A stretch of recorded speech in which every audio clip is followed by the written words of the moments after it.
මේ ඔක ගෙනියන්නකෝ.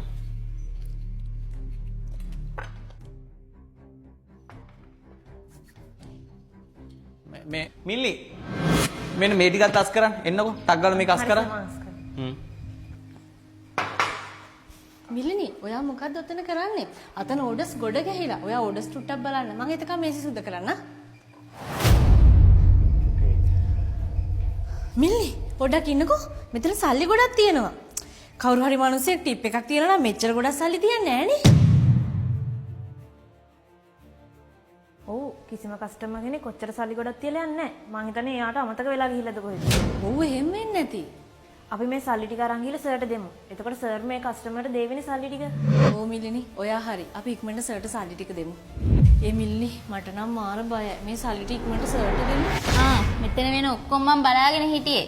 මේ සල්ලි කාටවත් අයිති නෑ. මේ සල්ලි දැන් අයිති මට. ඔයාගේ මැඩම් ඔයා මොකද්ද කියන්නේ? මේ සල්ලි ලොකු කස්ටමර් කෙනෙක් මට ටිප් එකක් විදියට දීලා ගියේ. ඒ වුණාට මැඩම් ටිප් එකක් දෙන්නේ වේටර්ස්ලටනේ. මැනේජර්ස්ලට නෙමෙයිනේ.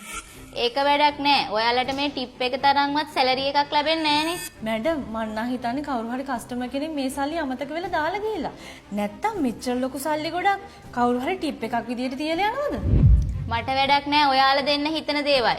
දැන් මේ සල්ලි මගේ. එච්චරයි. මෙන්න මේ ඔයාලා දෙන්න කරගෙන හිටපු වැඩක් කරගන්න.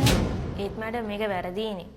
මොකද්ද හරි මොකද්ද වැරදි කියලා මට අදාළ නෑ. එහෙනම් මෙන්න මේ 5000 ඔයා තියාගන්න. මේක ඔයා තියාගන්න. මොකද්ද තවත් මගේ දිහා බලාගෙන ඉන්නේ? මෙන්න මේ කරපු වැඩ ටික කරගෙන යන්න.